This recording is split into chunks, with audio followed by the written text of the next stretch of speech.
పిఠాపురం పిఠాపురం అంటే మనందరికీ తెలుసు. పవన్ కళ్యాణ్ గారికి కంచుకోటగా మారిపోయింది.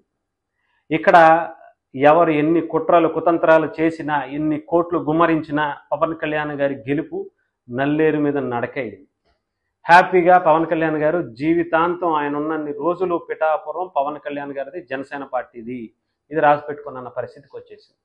అయితే ఇక్కడ నిజంగా చెప్పాలంటే కొంత మనందరికీ తెలుసు, పిఠాపురంలో పవన్ కళ్యాణ్ గారు ఓడిపోవడం కోసం ముద్రగడ పద్మనాభం గారు కావచ్చు, మిథున్ రెడ్డి గారు కావచ్చు, ఇంకొక రెడ్డి కావచ్చు, ఆ రెడ్డి ఈ రెడ్డి కొన్ని కోట్ల రూపాయలు అక్కడ గుమ్మరించి పవన్ కళ్యాణ్ గారిని ఓడిద్దాము, ఓడిపోకపోతే నా పేరే మార్చుకుంటా అన్నటువంటి వ్యక్తులు వీళ్ళందరినీ చూసాం.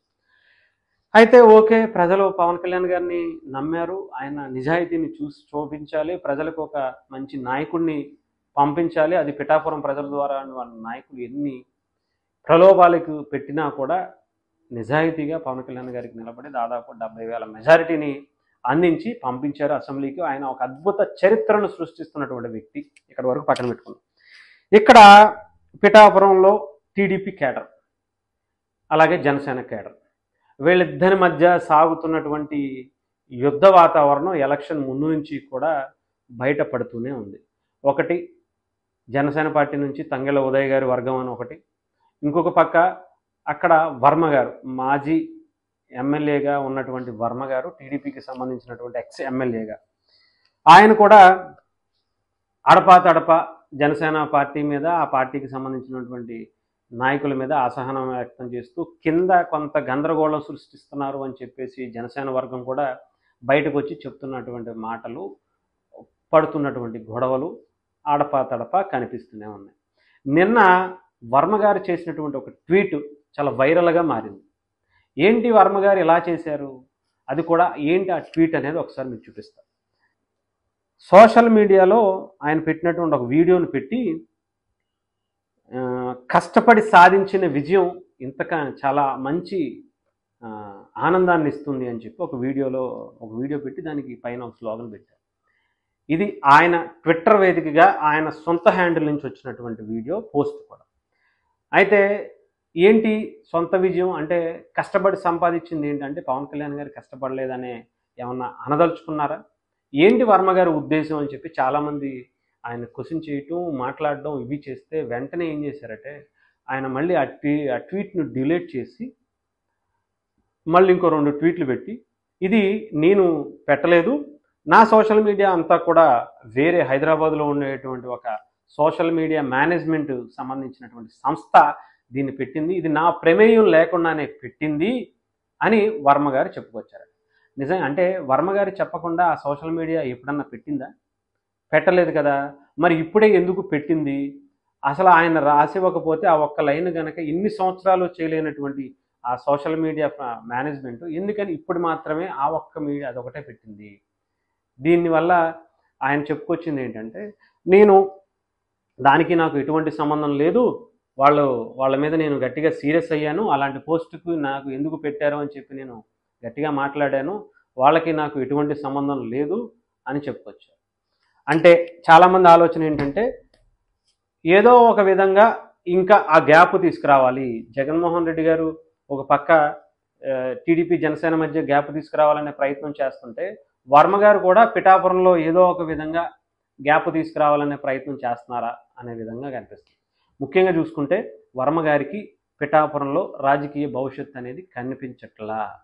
అదే ఉద్దేశంతో ఎలక్షన్స్ ముందు పవన్ కళ్యాణ్ గారు అక్కడ అనౌన్స్ చేసుకున్న తర్వాత ఆయన మీద భగ్గుమని అయి చేసి ఈ చేసి కాకిగోల చేసేసి ఆయన అనుచర వర్గం అంతా కూడా పెట్టినా కూడా మళ్ళీ ఆయన కలిసినట్టుగానే కలిసి పవన్ కళ్యాణ్ గారితోనే ఉన్నట్టుగానే ఉండి వెనకాల ఏదో చేస్తున్నారు అనే పరిస్థితికి, ముఖ్యంగా చూసుకుంటే వర్మ గారికి పిఠాపురంలో రాజకీయ భవిష్యత్తు అనేది కనిపించట్లా.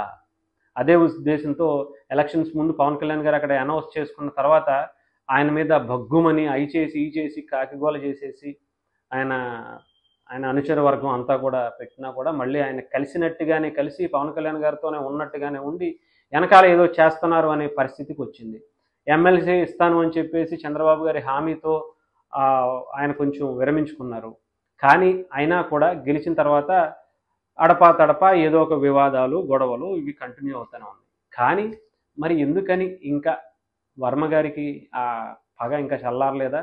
పవన్ కళ్యాణ్ గారు అనే వ్యక్తి పిఠాపురంలో ఉంటే తనకి రాజకీయ భవిష్యత్తు లేదు అని చెప్పి ఫిక్స్ అయిపోయి జనసేన మీద తిరుగుబాటు మొదలెట్టారా? దీంట్లో ఆయన విజయం సాధించగలుగుతారా అని అంటే చెప్పలేం. చెప్పాలి అంటే నాకు తెలిసి ఆయన ఆయన ఆయన రాజకీయ భవిష్యత్తుని ఆయనే చెడగొట్టుకుంటున్నారేమో అనిపిస్తుంది. పవన్ కళ్యాణ్ గారు ఉండటం వల్ల, ఇంకొకళ్ళు ఉండటం వల్ల ఇంకొక నాయకుడు దిగిపోయే పరిస్థితి కాదు. ఎవరు కష్టపడితే వాళ్ళు, ఎవరు నిజాయితీగా ప్రజల కోసం పోరాడితే వాళ్ళకి ప్రజలు బలంగా అవకాశాలు ఇచ్చే పరిస్థితి అయితే ఉంది.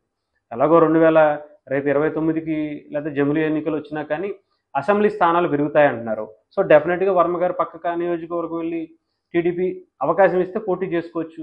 ఆయన నిజాయితీని గుర్తించి ఆ పార్టీ సీట్ ఇస్తే ఆయన ఎక్కడికి వెళ్ళైనా సరే పోటీ చేసుకునే అవకాశం ఉంటుంది. పవన్ కళ్యాణ్ గారిది అది నియోజకవర్గం, ఆయన పోటీ చేస్తారు అన్నప్పుడు అది సొంత నియోజకవర్గం అయిపోయింది. అక్కడ ఉన్నటువంటి ప్రజలు ఇప్పుడు ఇంకొక వ్యక్తిని యాక్సెప్ట్ చేసే పరిస్థితి లేదు. మీరు పవన్ కళ్యాణ్ గారు పోటీ అక్కడ చేస్తారు అనుకున్నప్పుడే చాలామంది మీ అనుచర వర్గం అక్కడ ఎంతో చేసినటువంటి కాకిగోలను కూడా ఎవరు పట్టించుకున్నటువంటి పరిస్థితి లేదు. అలాంటిది మీరు ఏదో తిరగబడిపోయి ఆయనలో అక్కడ లోకల్గా ఏదో సృష్టించాలని చూస్తే జనసేన పార్టీ చాలా స్ట్రాంగ్ అయిపోయింది. కమిటీల పరంగా, ఇంకొక పరంగా, అక్కడ ఉన్నటువంటి సమస్యల పరంగా, లేదంటే అభివృద్ధి పరంగా పవన్ కళ్యాణ్ గారు తన మార్క్ని, పిఠాపురాన్ని దేశవ్యాప్తంగా కూడా ఒక బ్రాండ్, ప్రపంచవ్యాప్తంగా పిఠాపురం అనేది ఒక బ్రాండ్ అనేదాన్ని క్రియేట్ చేశారు. మీరు ఇన్ని సంవత్సరాల్లో గతంలో మీరు చేయలేనటువంటి పనులు పవన్ కళ్యాణ్ గారు వచ్చినటువంటి 6 నెలల్లోనే పూర్తి చేసి చూపించినటువంటి పరిస్థితి పిఠాపురంలో ఉంది.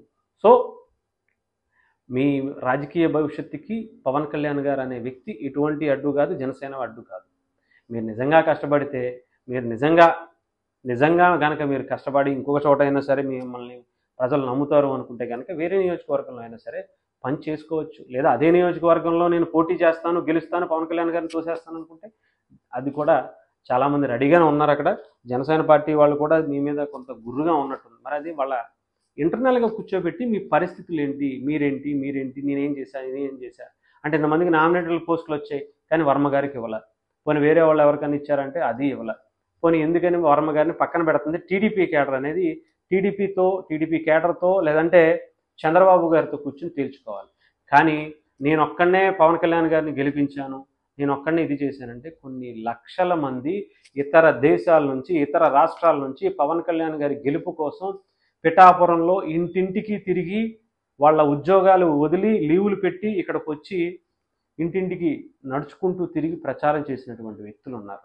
ఎప్పుడు ఫ్లైట్లలోనూ, కారుల్లోనూ తిరిగేటువంటి వ్యక్తులు వచ్చి ఇంటింటికి ప్రచారం చేసి పవన్ కళ్యాణ్ గారి దేశానికి ఒక గొప్ప నాయకుడు అవుతాడమ్మా, ఒక అవకాశాన్ని ఇవ్వండి అని చెప్పినటువంటి వ్యక్తులు చాలామంది ఉన్నారు. మరి వర్మ గారు, పవన్ కళ్యాణ్ గారు వస్తేనే కనిపించేవాళ్ళు అని చెప్పి చాలామంది అంటున్నారు. వర్మ గారు మరి పవన్ కళ్యాణ్ గారు మీటింగ్ ఉంటేనే తప్ప బయటికి రారు అని చెప్పేసి అప్పట్లో మీ ప్రచారం అప్పుడు కనిపించేది. లేదా ఉన్నా కానీ, పంపించినా కానీ కొంతమంది వ్యతిరేకంగా పనిచేశారని అక్కడ ఉన్నటువంటి జనసేన పార్టీ నాయకులు అనేవాళ్ళు. సో ఇవన్నీ కూడా చాలా ఉన్నాయి. వర్మ గారు కంప్లీట్గా మరి ఇది కాంట్రవర్సీ ఈ 2 పార్టీల మధ్య ఎప్పటికైనా సద్దుమణుగుతుందా? వర్మ గారికి ఇవ్వాల్సినటువంటి ఎమ్మెల్సీ టీడీపీ ఎందుకు ఇవ్వటం లేటు చేస్తుంది? దీని వెనుకున్నటువంటి ఆంతర్యం ఏంటి? వర్మ గారు చేసినటువంటి తప్పులేంటి, ఒప్పులేంటి అనేది పార్టీల మధ్య కూర్చుని చర్చించుకోవాలి తప్ప ఇలా బహిరంగంగా పెట్టుకుంటే వ్యక్తిగతంగా మీ ప్రతిష్టలు దిగజారిపోయే ప్రమాదం అయితే ఉంది.